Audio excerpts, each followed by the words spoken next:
Hello everyone, हम कर रहे हैं acids and bases HACCP concept from inorganic chemistry for BSc final year 6th semester. इसमें हमने प्रीवियस लेक्चर में जो टॉपिक स्टार्ट किया था वो था relative strength of acids and bases. उसमें हमने डिस्कस किया था relative strength of hydro acids. इसमें नेक्स्ट जो है स्ट्रेंथ ऑफ ऑक्सो एसिड्स, ये हम आज के लेक्चर में डिस्कस करेंगे। चलिए स्टार्ट करते हैं। Strength of oxo acids, second हमारा strength of oxo acids. Oxo acids ऐसे एसिड्स जिनमें ऑक्सीजन भी प्रेजेंट होगी हाइड्रोजन के साथ साथ, जैसे HClO है, HClO2 है, HIO, कोई भी एग्जांपल ले सकते हो आप, ठीक है, जिसमें ऑक्सीजन हाइड्रोजन के साथ साथ ऑक्सीजन भी होगी, ऐसे एसिड्स। तो strength of oxo acids mainly 3 factors पे डिपेंड करती है। फर्स्ट तो जो सेंट्रल एटम होगा उसके साइज पे, इलेक्ट्रोनेगेटिविटी पे सेंट्रल एटम की ही, ठीक है, और सेंट्रल एटम पे जो सब्स्टिट्यूएंट्स प्रेजेंट होंगे उनके इंडक्टिव इफेक्ट पे। अब सपोज हम ऑक्सो एसिड को इस जनरल फॉर्मूला से रिप्रेजेंट कर लेते हैं, ठीक है। इसमें Z क्या है? Z है हमारा सेंट्रल एटम। अब ये सेंट्रल एटम अगर स्मॉल साइज का है, हाई इलेक्ट्रोनेगेटिविटी है इसकी, तो क्या होगा, ये ऑक्सीजन से इलेक्ट्रॉन्स को अपनी तरफ पुल करेगा। ऑक्सीजन फर्दर हाइड्रोजन से अपनी तरफ पुल करेगा, जो शेयर्ड इलेक्ट्रॉन्स हैं, ठीक है। ऑक्सीजन की इलेक्ट्रोनेगेटिविटी भी अच्छी खासी होती है, तो इसको तो इलेक्ट्रॉन चाहिए। अब ये भी हाई इलेक्ट्रोनेगेटिविटी का होगा, स्मॉल साइज का होगा, तो ये भी क्या है, ऑक्सीजन से इलेक्ट्रॉन अट्रैक्ट करेगा, जो शेयर्ड इलेक्ट्रॉन्स हैं। फिर फर्दर इसमें डेफिशिएंसी क्रिएट होगी, तो ये फर्दर इलेक्ट्रॉन्स को अट्रैक्ट करेगा। इससे क्या होगा, ये जो H है ये इजीली डिसोसिएट हो जाएगा एज H पॉजिटिव, जिससे ये क्या होंगे, एसिड्स होंगे। मीन्स स्मॉल साइज और हाई इलेक्ट्रोनेगेटिविटी होगी तो एसिडिक स्ट्रेंथ भी ज़्यादा होगी, is directly proportional to acidic strength. क्या होगी, more will be acidic strength, ठीक है। अब फॉर एग्जांपल जैसे हम एग्जांपल लेते हैं, HClO है, HBRO, HIO। इसमें क्या चेंज हो रहा है, H और O तो सेम है सब में, सेंट्रल एटम जो है मीन्स Z, ये चेंज हो रहा है। अगर सेम इसी सीक्वेंस में हम इसको, इसकी स्ट्रक्चर भी ऐसे होती है, ऐसे रिप्रेजेंट करेंगे तो क्या होगा, इसका साइज स्मॉल है ब्रोमीन और आयोडीन से, ठीक है, आयोडाइड से, और इलेक्ट्रोनेगेटिविटी भी क्या है, हाई है, तो इट मीन्स इसकी जो इलेक्ट्रॉन्स को पुल करने की टेंडेंसी है वो ज़्यादा होगी in comparison to bromide and then iodide, ठीक है। तो इसका मतलब क्या होगा, ये जो है ये स्ट्रोंगर एसिड होगा in comparison to oxo acid of bromine, and जो ऑक्सो एसिड ऑफ आयोडीन होगा वो वीकेस्ट होगा इनमें, ये इनमें स्ट्रॉन्गेस्ट एसिड है। अब एक चीज़ और ध्यान देने वाली है, जैसे देखो सेम ऐसे ही अगर मैं ये लिख दूँ NaOH, क्या ये भी एसिड होगा? नहीं, ये एसिड नहीं होगा। क्यों नहीं होगा? क्योंकि इसकी एक कंडीशन होती है, इसमें ये जो Z है, जो कि यहाँ पे सोडियम है, इसकी सोडियम की इलेक्ट्रोनेगेटिविटी होती है 0.8 और लिथियम की होती है 1.0। तो इसकी क्या कंडीशन है, इसकी कंडीशन ये होती है, जो Z सेंट्रल एटम है इसकी इलेक्ट्रोनेगेटिविटी, एसिड होने के लिए इसकी electronegativity should be greater than 1.8, ठीक है। जो ये जो सेंट्रल एटम होंगे जिनकी इलेक्ट्रोनेगेटिविटी 1.8 से कम होगी वो एसिड नहीं होंगे। और वैसे भी हमें पता है NaOH तो स्ट्रॉन्ग बेस होता है, बट आपको ये भी पता होना चाहिए, ठीक है। 2 फैक्टर हमारे डिस्कस हो गए। थर्ड फैक्टर है inductive effect of substituents on central atom. Suppose इस पे एडिशनल ग्रुप्स प्रेजेंट हैं, सब्स्टिट्यूएंट्स प्रेजेंट हैं सेंट्रल एटम पे के साथ, ठीक है। फॉर एग्जांपल जैसे ऑक्सीजन ही प्रेजेंट है, ऑक्सीजन अगर प्रेजेंट है इसमें, जैसे ये हो गया हमारे पास एग्जांपल HClO, ये सिंपल इस तरह से है, ClOH लिख सकते हैं हम। एक एडिशनल ऑक्सीजन आ गया इसमें 2 एडिशनल ऑक्सीजन आ गए, इसमें 3 एडिशनल आ गए। तो इस केस में हम ऑक्सीडेशन नंबर के अकॉर्डिंग इनकी एसिडिक स्ट्रेंथ बता सकते हैं। जितना ज़्यादा ऑक्सीडेशन नंबर होगा सेंट्रल एटम का उतनी ज़्यादा उसकी एसिडिक स्ट्रेंथ होगी। तो हम इसको क्या लिख सकते हैं, acidity increases with increase in oxidation number, या फिर हम सिंपली लिख सकते हैं acidic strength is directly proportional to oxidation number. तो इसमें जो है क्लोरीन की ऑक्सीडेशन स्टेट है, ऑक्सीडेशन नंबर है 1, इसमें है +3, इसमें है +5, +7। इस तरफ ऑक्सीडेशन नंबर इंक्रीज हो रहा है तो इनकी एसिडिक स्ट्रेंथ भी क्या होगी, ये होगी। ठीक है, ऑक्सीडेशन नंबर के साथ साथ देखो इसमें ऑक्सीजन जो है, जो कि एक इलेक्ट्रोनेगेटिव एटम है, उसका नंबर इंक्रीज हो रहा है। इलेक्ट्रोनेगेटिव एटम का नंबर इंक्रीज हो रहा है तो वो क्या करेगा, ये जो बॉन्ड होगा ऑक्सीजन, जैसे यहाँ पे शो कर रखा है, तो यहाँ पे सब्स्टिट्यूएंट्स इंक्रीज हो रहे हैं। जैसे ऑक्सीजन लग गई, इसमें एक और लग गई, ठीक है, इसमें क्या है, एक और ऑक्सीजन लग गई, तो ये फर्दर क्या है, इलेक्ट्रॉन्स को अपनी तरफ अट्रैक्ट करेंगे, इलेक्ट्रोनेगेटिव है तो इस तरह से फिर फर्दर ये इससे करेगा। तो जैसे जैसे ऑक्सीजन का नंबर बढ़ता जा रहा है तो इलेक्ट्रॉन्स जो हैं उनकी पुलिंग पावर इंक्रीज होती जाएगी, जिससे क्या है, ये बॉन्ड जो है और भी इजीली ब्रेक होगा और H+ जो है इजीली रिलीज होगा। ठीक है, अब देखते हैं अल्टरनेटिव एक्सप्लेनेशन। सेम वही कॉन्जुगेट बेस की स्ट्रेंथ के अकॉर्डिंग हम बता सकते हैं। जैसे हमने एसिड ले लिया HA, इसका आयोनाइजेशन हुआ, ये हमारा कॉन्जुगेट बेस बन गया। ठीक है, कॉन्जुगेट बेस, अब देखो कॉन्जुगेट बेस बन रहा है, इस केस में हमारी कॉन्जुगेट बेसिस क्या बनेंगे, हमें सिर्फ एक प्रोटॉन रिमूव करना है। तो इसके लिए अगर मैं यहीं पे लिख दूं, कॉन्जुगेट बेस बन जाएगा हमारा ClO नेगेटिव। ठीक है, इसमें से प्रोटॉन निकाल दिया ClO2 1 नेगेटिव, यहाँ पर से एक प्रोटॉन निकाल दिया ClO3 1 नेगेटिव, ClO4 1 नेगेटिव, यही बनेगा हमारा। फॉर एग्जांपल मैं यहाँ पे एक की आपको दिखा देती हूँ, जैसे HClO है, इसका आयोनाइजेशन हुआ H+ प्लस ClO नेगेटिव, ये बनेगा। और ये क्या है, कॉन्जुगेट बेस।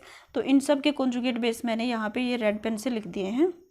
ठीक है, तो अब हमें ये देखना है ये कितने ज़्यादा स्टेबल हैं, मीन्स ये बेस बने हैं तो इनकी बेसिक स्ट्रेंथ कितनी है, वो किससे पता लगेगा, हमें इनकी स्टेबिलिटी से पता लग जाएगा। फॉर एग्जांपल देखो, ये हमारा HClO का कॉन्जुगेट बेस है।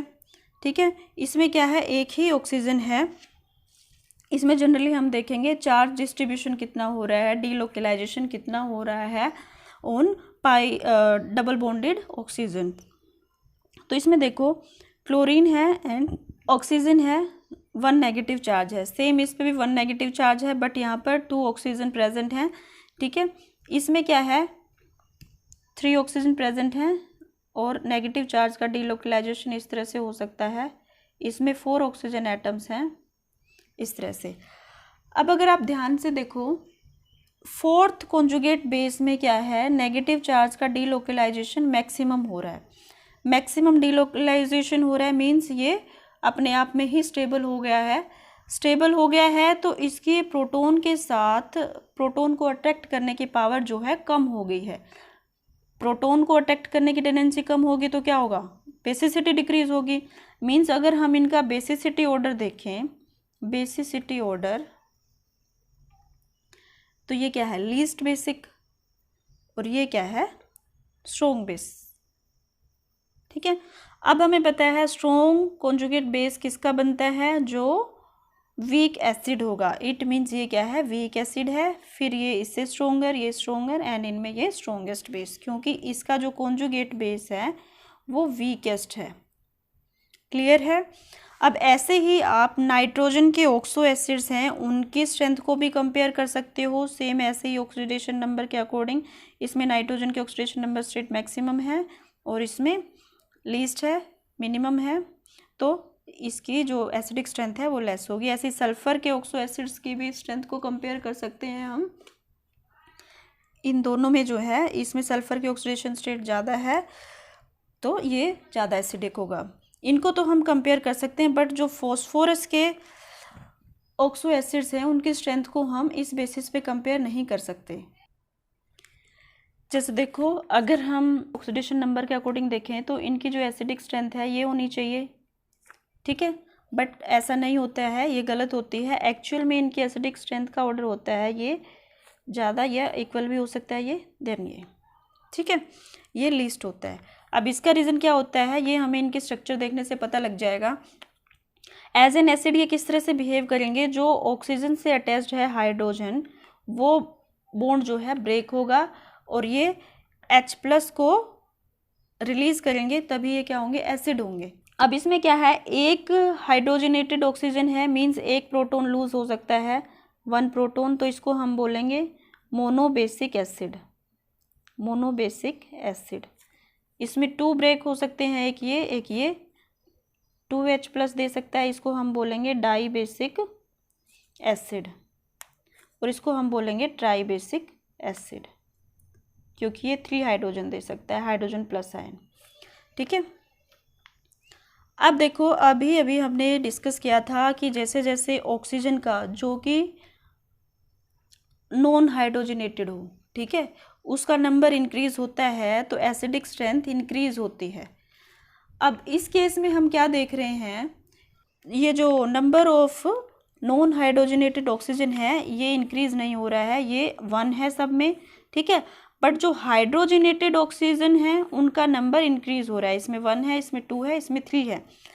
अब देखो ये बिल्कुल सिमिलर है, हम अगर जनरल एग्जांपल लें, सपोज कोई पर्सन है, उसकी कैपेबिलिटी है कि वो 10-15 kg तक ही जो है खींच सकता है वेट। अब क्या है, ये यहाँ पर सपोज यहाँ से इलेक्ट्रॉन पुल कर रहा है, फिर फॉस्फोरस फर्दर ऑक्सीजन से पुल कर रहा है, फिर ये जो है यहाँ से पुल करेगा हाइड्रोजन से, और ये जो बॉन्ड ब्रेक है इजी हो जाएगा और ये H+ की फॉर्म में निकल जाएगा, ठीक है। अब यहाँ पर पुल करने वाला तो ये एक ही है, बट कितने पुल करने हैं इसको, कहाँ से, 2 को कितना इजीली तोड़ पाएगा, है ना। ये नंबर जो है इंक्रीज हो रहा है, ये इसको उतना इजीली नहीं ब्रेक कर पाएगा, और ऐसे इसमें 3 नंबर हो रहे हैं। तो जैसे मैं जनरल एग्जांपल की बात करी थी, सपोज कोई पर्सन है वो 10 to 15 kg को ठीक से पुल कर सकता है, तो अब उसको पहले हम कोई चीज़ दे देते हैं जो 10 kg की है, वो पुल कर रहा है, इजीली पुल कर लेगा, फिर हम उसको एक और 10 kg की कोई भी वेट दे देते हैं, उसको पुल कर रहा है वो, तो क्या पहले जितनी टेंडेंसी से उसको पुल कर पाएगा, नहीं, वो उसकी कैपेबिलिटी कम हो जाएगी। फिर फर्दर हम उसको 10 kg का एक और वेट दे देते हैं जो उसे पुल करना है, तो वो एक साथ तीनों को पुल कर रहा है, तो उसकी टेंडेंसी और भी कम हो जाएगी। तो आप इससे कंपेयर करके इसको समझ सकते हैं कि यहाँ पर इलेक्ट्रॉन्स को पुल करने वाला इलेक्ट्रोनेगेटिविटी एटम तो एक है, बट यहाँ पर जिनसे इलेक्ट्रॉन हमें खींचने हैं उनका नंबर जो है इंक्रीज होता जा रहा है, जिसकी वजह से क्या है,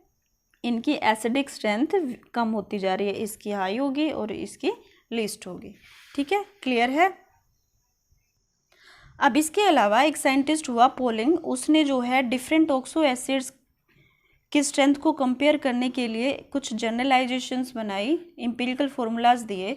उसके अकॉर्डिंग अगर हम ऑक्सो एसिड को इस फार्मूला से रिप्रेजेंट करते हैं, XOMO हाइड्रोक्सिल N, ठीक है, तो उसने फर्स्ट जनरलाइजेशन दी कि पॉलीबेसिक एसिड्स मीन्स जैसे ये हैं जो मोर देन 1 प्रोटॉन दे सकते हैं, तो उनके लिए सक्सेसिव pKa वैल्यूज़, जैसे pKa1, जैसे हम इसमें लें, फर्स्ट स्टेप में हमने ये बॉन्ड ब्रेक किया, H+ रिलीज़ किया, इसके लिए हमने ले ली pKa1 वैल्यू, ठीक है।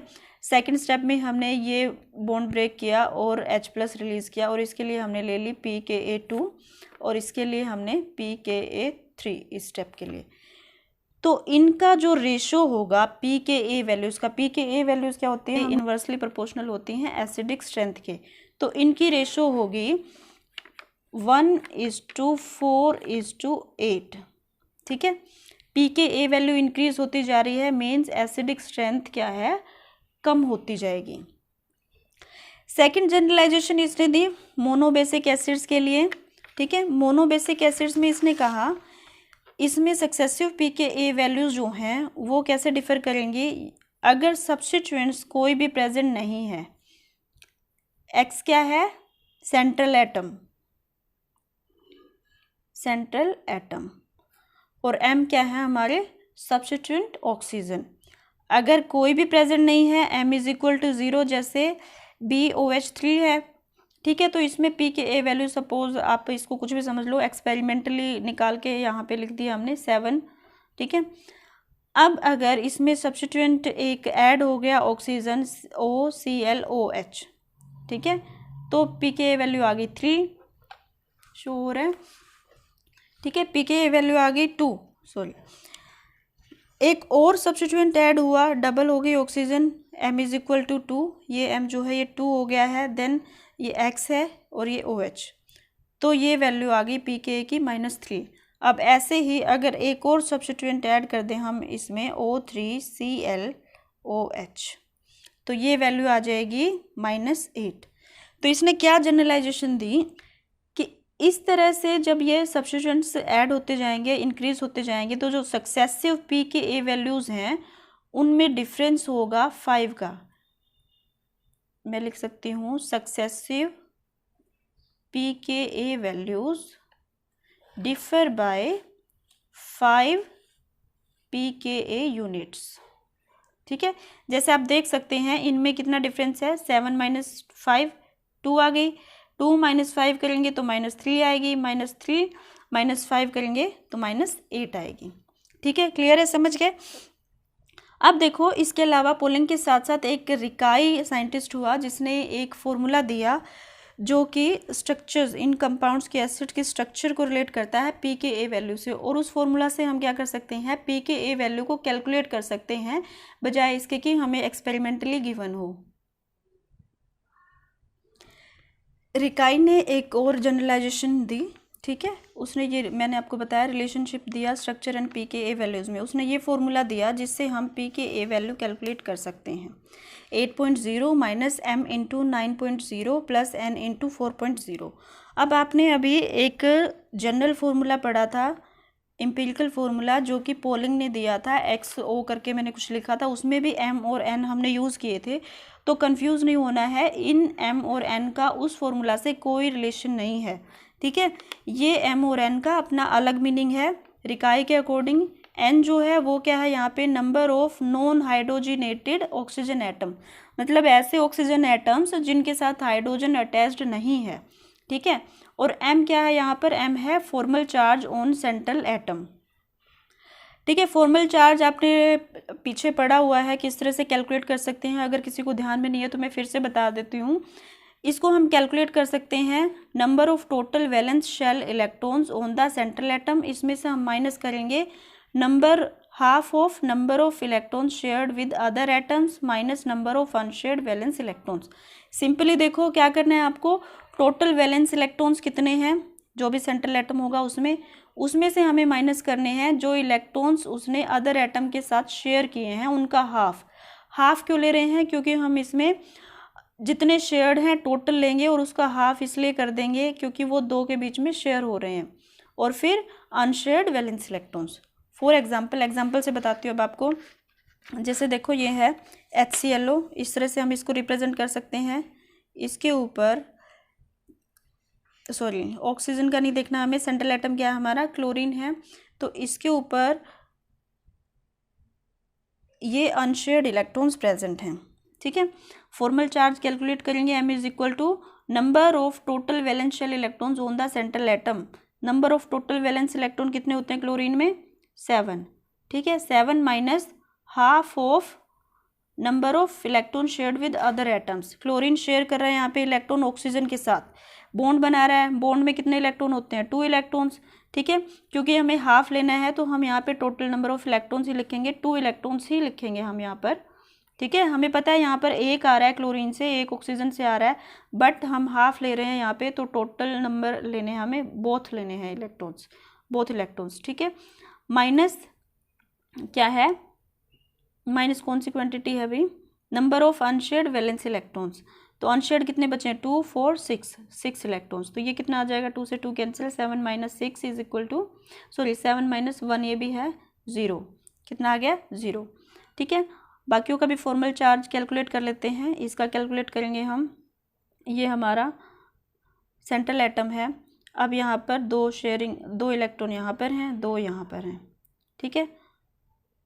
सेम वैलेंस इलेक्ट्रॉन सेम रहेंगे 7, अब शेयर्ड इलेक्ट्रॉन्स कितने हैं, 2 यहाँ पर, 2 यहाँ पर, कितने हो गए, हाफ ऑफ हमें लेना है 4, माइनस अनशेयर्ड कितने बचे हैं, 2 और 4, 2 2 कैंसिल होके ये आ गया 2, 4 कैंसिल हुआ 2 से, -2 -4 6, 7 - 6 कितना हो गया 1, फॉर्मल चार्ज आ गया 1 +1। यहाँ पर हमारे पास हैं ये शेयर्ड इलेक्ट्रॉन्स, अनशेयर्ड इलेक्ट्रॉन्स हैं 2, ठीक है। और ये आ जाएगा, हम अब आप कैलकुलेट कर सकते हो इसमें, हाफ शेयर्ड आ गए 2 4 और 6, ठीक है, 6 - 4, सॉरी 4 नहीं, अब यहाँ पे अनशेयर्ड है 2, ये कितना आ जाएगा इज इक्वल टू 2 + 2। ऐसे ही अगर हम HClO4 में कैलकुलेट करेंगे तो ये हमारा m जो है ये आ जाएगा इक्वल टू 3। अब अगर आप इससे pKa वैल्यू कैलकुलेट करते हो, pKa वैल्यू कैलकुलेट करने का फॉर्मूला ये है, ठीक है, इस तरह से हम कैलकुलेट करेंगे तो ये आ जाएगी pKa is equal to 8.0 minus m कितना है इसके लिए 0 इंटू क्या है कांस्टेंट 9.0, फिर प्लस n कितना है, n is the number of non hydrogenated oxygen atoms. इसमें कोई ऐसी ऑक्सीजन नहीं है जिसके साथ हाइड्रोजन ना लगी हो, तो ये भी कितना आ गया 0 इंटू 4.0, तो ये हमारा कितना आ जाएगा 8 माइनस ये पूरी टर्म 0 हो गई 8 आ गया, ठीक है। पी के वैल्यू इसके लिए आ गई 8। ऐसे ही हम इन बाकियों के लिए भी कैलकुलेट अगर करते हैं पी के ए वैल्यू, ये 8 एज इट इज़, 2 की कैलकुलेट करके बता देती हूँ मैं आपको, 8.0 माइनस यहाँ पर m कितना है 1 इंटू 9.0 प्लस ये यहाँ पर कितना है, एक ऑक्सीजन है जिसके साथ कोई हाइड्रोजन नहीं लगी है, तो 1 इंटू 4.0, और ये हमारा कैलकुलेट करके आ जाएगा 8 माइनस 953, ये आ गया 3, ठीक है। ऐसे ही आप फर्दर कैलकुलेट करोगे तो ये आ जाएगा, इसके लिए आएगी पी के वैल्यू -2 और इसके लिए आएगी फिर -7। तो यहाँ से भी एरिकाई के फॉर्मूला से भी वही जनरलाइजेशन जो है वो ट्रू साबित हो रही है जो पोलिंग ने दी थी। पी के ए वैल्यू जो इसके लिए है 8 आई है, फिर इसके 5 के गैप में 3 आई है, देन 5 का गैप 2 एंड -7, ठीक है। तो इससे भी क्या है, हम एसिडिक स्ट्रेंथ को कंपेयर कर सकते हैं, यहाँ पर तो हम पी के ए वैल्यू को भी कैलकुलेट कर सकते हैं। नेक्स्ट है acid strength of hydrated cations. Hydrated cations, सबसे पहले तो हाइड्रेटेड केटाइंस क्या होते हैं, ठीक है। केटाइंस की हम हाइड्रेशन कराएंगे, मीन्स वाटर के साथ रिएक्शन करवाए या वाटर में डिजोल्व कराया तो क्या होगा, हाइड्रेशन हो जाएगा उस केटाइन का और हाइड्रेटेड केटाइन बन जाएगा, ठीक है। फॉर एग्जांपल जैसे देखो एल्युमिनियम +3 चार्ज है, ठीक है, इस पर इसका हमने हाइड्रेशन करवाया और ये जो है इस तरह से इसने कॉम्प्लेक्स बना लिया, ठीक है। जब हाइड्रेशन होता है तो हम पहले भी स्टडी कर चुके हैं, तो एक अमाउंट ऑफ एनर्जी रिलीज होता है, ठीक है। उस एनर्जी को हम क्या बोलते हैं, हाइड्रेशन एनर्जी। हाइड्रेशन एनर्जी को हम एसिडिक स्ट्रेंथ से रिलेट कर सकते हैं। कैसे रिलेट कर सकते हैं, एक्चुअल में हाइड्रेशन एनर्जी ज़्यादा इवॉल्व होती है अगर चार्ज डेंसिटी ज़्यादा है, ठीक है, डायरेक्टली प्रोपोर्शनल किसके है, चार्ज डेंसिटी के, जो कि फर्दर एसिडिक स्ट्रेंथ से रिलेट करती है। चार्ज डेंसिटी क्या होती है, मैंने प्रीवियस लेक्चर में बताया था, this is the ratio of charge by radius, ठीक है। जिस केटाइन की चार्ज डेंसिटी ज़्यादा होगी वो जो है मोर एसिडिक होगा, ठीक है, और उसकी जो हाइड्रेशन एनर्जी जो है वो भी ज़्यादा इवॉल्व होगी उसकी हाइड्रेशन में। अब देखो फॉर एग्जांपल हमारे पास ये 3 कॉम्प्लेक्सेस हैं, complexes of 3 cations, barium, copper and aluminium, ठीक है। अगर हम इनकी चार्ज डेंसिटी कंपेयर करें, साइज़ कंपेयर करें, तो क्या कंक्लूजन आता है कि इनमें जो है एल्युमिनियम की चार्ज डेंसिटी मैक्सिमम होती है, एल्युमिनियम +3, कॉपर +2, बेरियम +2, तो इसमें मैक्सिमम चार्ज डेंसिटी होती है एल्युमिनियम की, देन कॉपर +2, देन बेरियम +2। तो इनके लिए अगर हम हाइड्रेशन एनर्जी देखेंगे कितनी इवॉल्व हो रही है इनके हाइड्रेशन में, तो वो एनर्जी का अमाउंट भी जिसकी चार्ज डेंसिटी ज़्यादा होगी उसके लिए ज़्यादा होगा, जैसे इसके लिए अगर हम देखेंगे तो ये होते हैं 320 किलो जूल पर मोल, ठीक है। एंड इसके लिए होती है -75 किलो जूल पर मोल। ये हम किलो जूल पर मोल में ले, ये भी माइनस में है, और ये आएगी -30 किलो जूल पर मोल। माइनस इसलिए लगाया गया है क्योंकि हम ये बताना चाह रहे हैं कि ये इवॉल्व हो रही है, रिलीज हो रही है, ठीक है, हाइड्रेशन एनर्जी। तो मैक्सिमम किस में इवॉल्व हो रही है? एल्युमिनियम के केस में, जिसकी चार्ज डेंसिटी मैक्सिमम है इन तीनों में, ठीक है। मींस एसिडिक स्ट्रेंथ भी क्या होगी? इसकी ज़्यादा होगी। अब इसको हम एक और तरीके से भी एक्सप्लेन कर सकते हैं, हाइड्रोलिसिस रिएक्शन से। ये जो कॉम्प्लेक्स बने हैं, ठीक है, इनकी एसिडिक स्ट्रेंथ भी ऐसे होगी। ये जो कॉम्प्लेक्स बने हैं, इनकी हाइड्रोलिसिस रिएक्शन से भी हम इसको एक्सप्लेन कर सकते हैं। किस तरह से? हाइड्रोलिसिस में क्या होगा? देखो, हाइड्रेशन मीन्स वाटर साथ में अटैच हो रहा है। हाइड्रोलिसिस, लिसिस का मतलब क्या होता है? ब्रेक डाउन,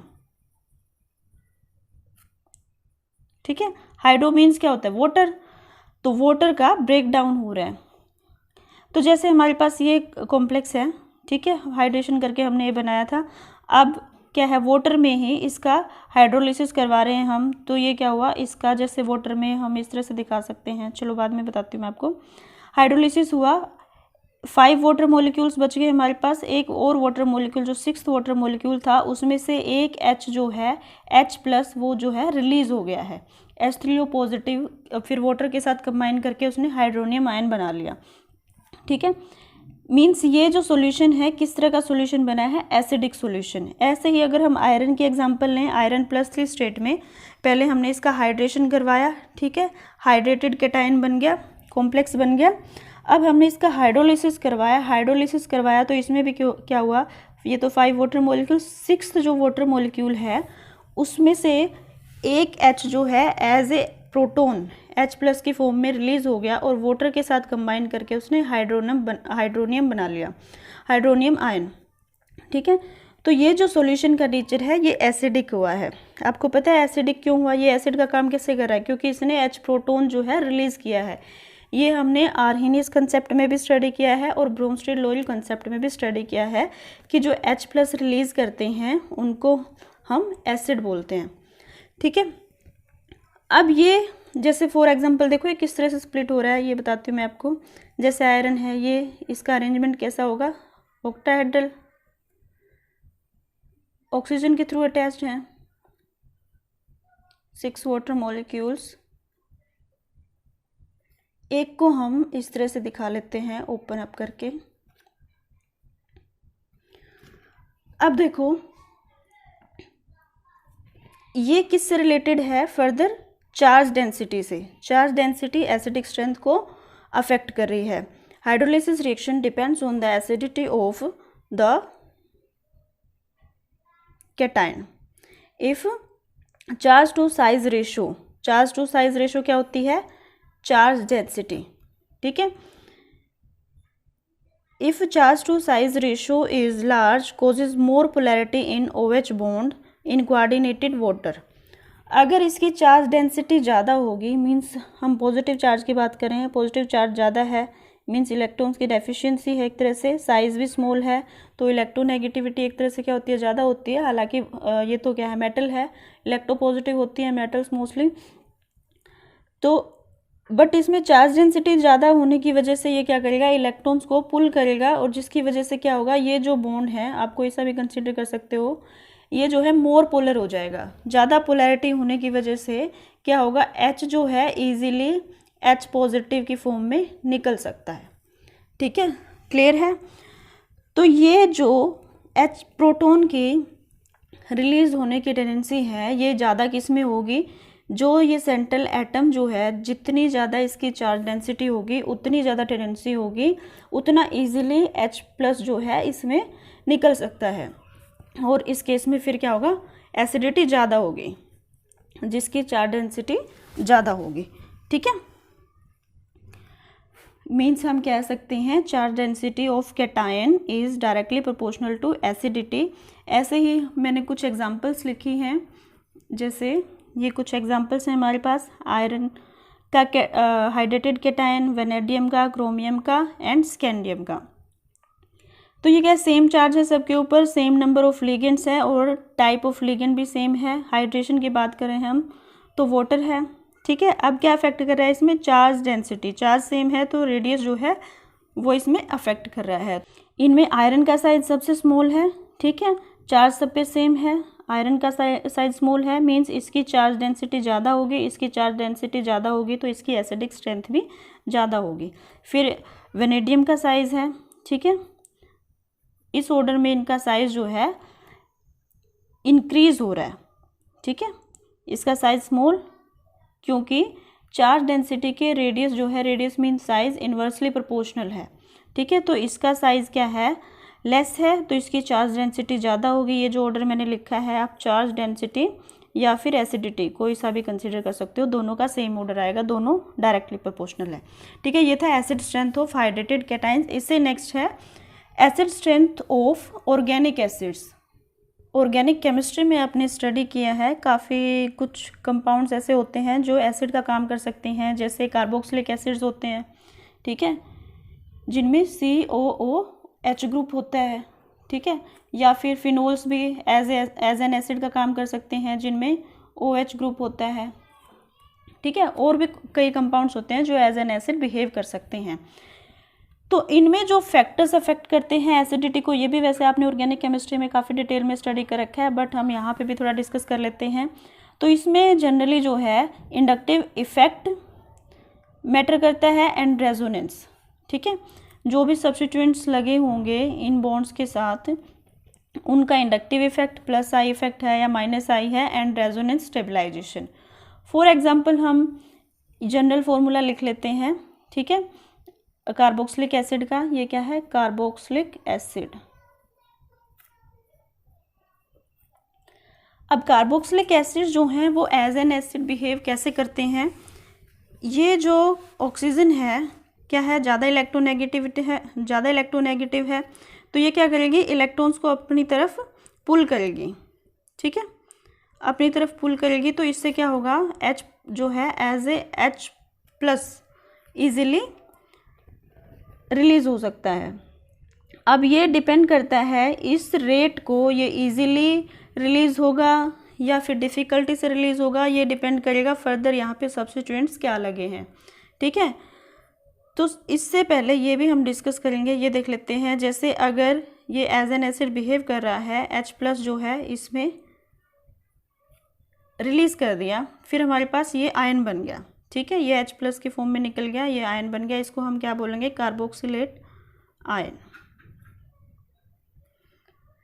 अब कार्बोक्सिलेट आयन, यहाँ पे बारी आती है रेजोनेंस की। कार्बोक्सिलेट आयन जो भी बनेगा वो कितना ज़्यादा स्टेबलाइज है, ये इससे हमें पता लगेगा कि ये कितना स्ट्रॉन्ग एसिड है। ये आयन जितना ज़्यादा रेजोनेंस स्टेबलाइज्ड होगा, मींस ये जो नेगेटिव चार्ज है कितने ज़्यादा एटम पे डीलोकलाइज हो सकता है, इसका डीलोकलाइजेशन कितना पॉसिबल है। जितना ज़्यादा डीलोकलाइजेशन हो सकता है उतनी ज़्यादा स्टेबिलिटी होगी इस आयन की, या फिर हम यूँ भी कह सकते हैं कि जितनी ज़्यादा रेजोनेटिंग स्ट्रक्चर्स ये शो कर सकता है उतना ज़्यादा स्टेबल होगा, ठीक है। इसकी स्टेबिलिटी किस पे डिपेंड करेगी, नंबर ऑफ रेजोनेंस स्ट्रक्चर्स, और we can say delocalization of negative charge. जितनी ज़्यादा होगी उतनी ज़्यादा स्टेबिलिटी होगी, और ज़्यादा स्टेबिलिटी होगी तो इसकी टेंडेंसी जो है प्रोटॉन के साथ रिएक्ट करने की, मींस प्रोटॉन को एक्सेप्ट करने की टेंडेंसी कम हो जाएगी, जिससे ये क्या होगा, वीक बेस बन जाएगा।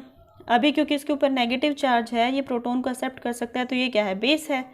हमने ब्रोंस्टेड कॉन्सेप्ट में पढ़ा था कि जो एसिड से बेस बनता है उसको हम कॉन्जुगेट बेस बोलते हैं। तो ये क्या होगा, एक वीक बेस होगा, और वीक बेस किसका होता है, स्ट्रॉन्ग एसिड का, मींस ये स्ट्रॉन्ग एसिड हो जाएगा अगर ये वीक है, ठीक है। If this is strong acid then ये क्या होगा, वीक बेस। अगर ये जितना ज़्यादा स्टेबलाइज होगा उतना ज़्यादा वीक बेस होगा। अगर लेस स्टेबलाइजेशन हो रहा है तो ये क्या है, वीकर बेस नहीं होगा, स्ट्रॉन्ग बेस होगा, ठीक है।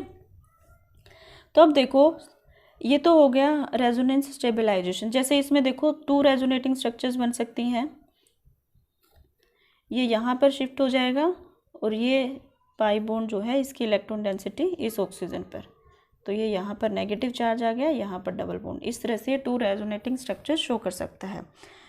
तो अब देखो आर अगर ऐसा ग्रुप प्रेजेंट हो जिसका -I इफेक्ट हो, मीन्स इलेक्ट्रॉन विदड्रॉइंग, अगर इलेक्ट्रॉन विदड्रॉइंग ग्रुप हो,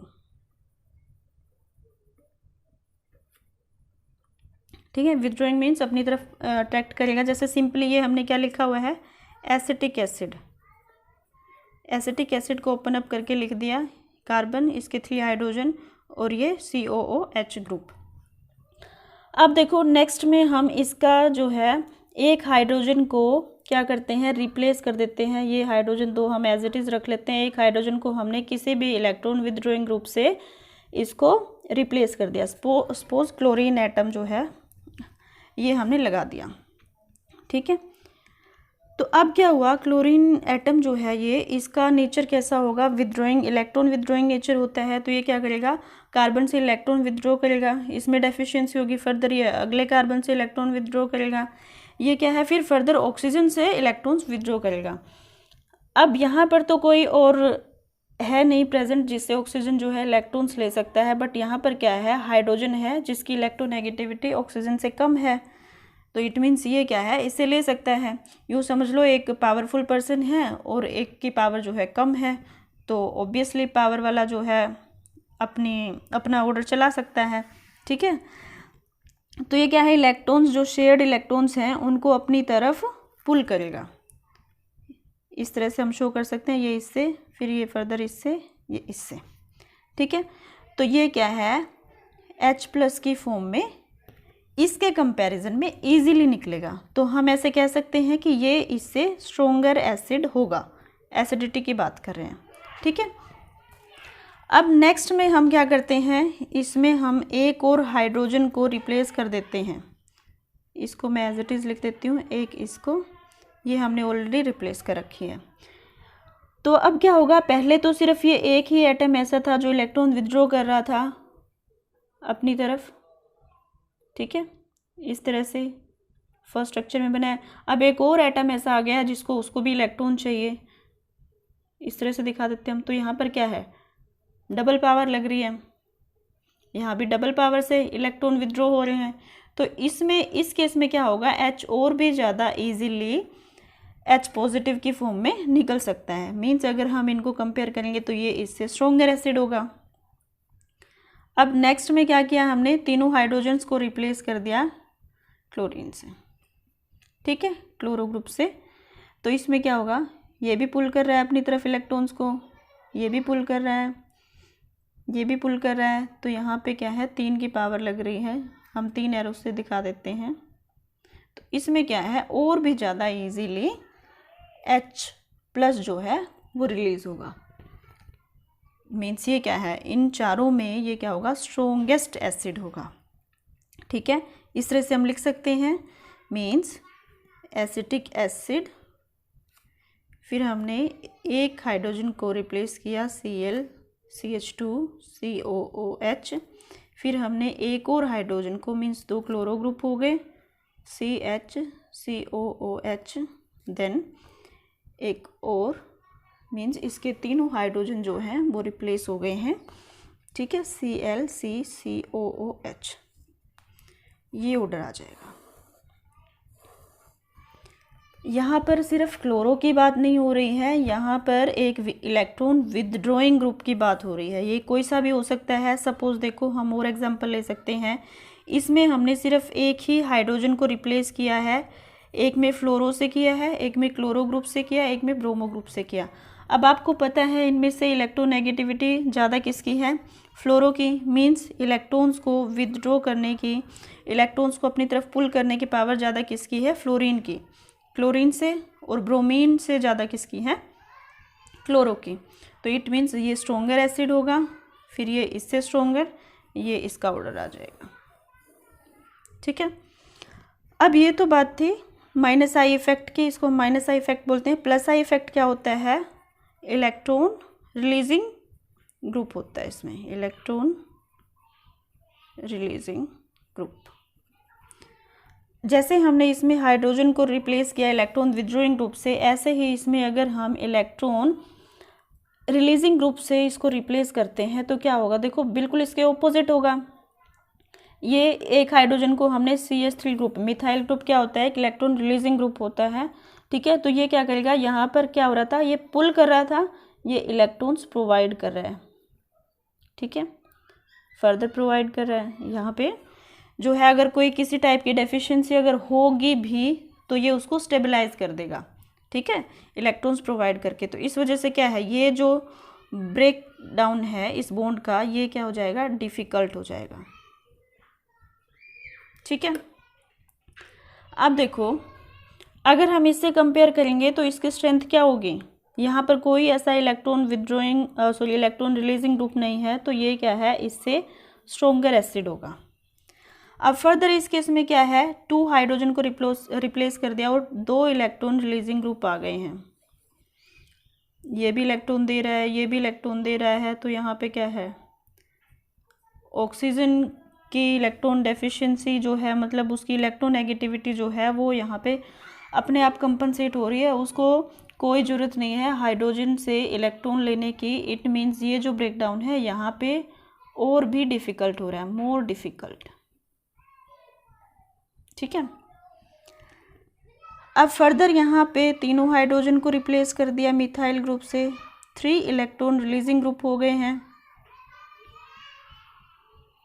1 2 3 1 2 3। तो इसको यहाँ से इलेक्ट्रॉन लेने की ज़रूरत नहीं है, तो ये क्या है, और भी ज़्यादा डिफ़िकल्ट हो गया यहाँ पर। इट मीन्स अब एसिडिक स्ट्रेंथ की बात करें तो एसिडिक स्ट्रेंथ तो क्या कहते हैं, ये जितना इजीली टूटेगा बॉन्ड उतनी ज़्यादा एसिडिक स्ट्रेंथ होती है। तो अब इन चारों में अगर हम कंपेयर करेंगे, एसिटिक एसिड में ज़्यादा इजीली ब्रेक डाउन होगा इस बॉन्ड का, ठीक है, मीन्स ये इनमें स्ट्रोंगर एसिड है, ठीक है। फिर ये क्या है, इसमें और इसमें कंपेयर करेंगे तो इसमें जो है इलेक्ट्रॉन रिलीजिंग ग्रुप ज़्यादा है, तो ये इससे वीकर एसिड होगा। देन इसमें क्या है, 3 लगे इलेक्ट्रॉन रिलीजिंग ग्रुप, ये इससे भी वीक होगा। इसको हम ऐसे लिख देते हैं, CH3COOH, ये क्या है, इनमें स्ट्रोंगर एसिड होगा। देन CH3CH2COOH, ये CH3 था, इसका एक हाइड्रोजन हमने मिथाइल ग्रुप से एक्सचेंज कर दिया। फिर फर्दर ये स्ट्रोंगर एसिड होगा। अब 2 methyl group, 2 electro releasing group, एक हाइड्रोजन लेस कर दी हमने यहाँ पे, ठीक है। फिर फर्दर तीनों इलेक्ट्रॉन रिलीजिंग ग्रुप लगा दिए, तीनों हाइड्रोजन को रिप्लेस करके ये आ गया, ठीक है।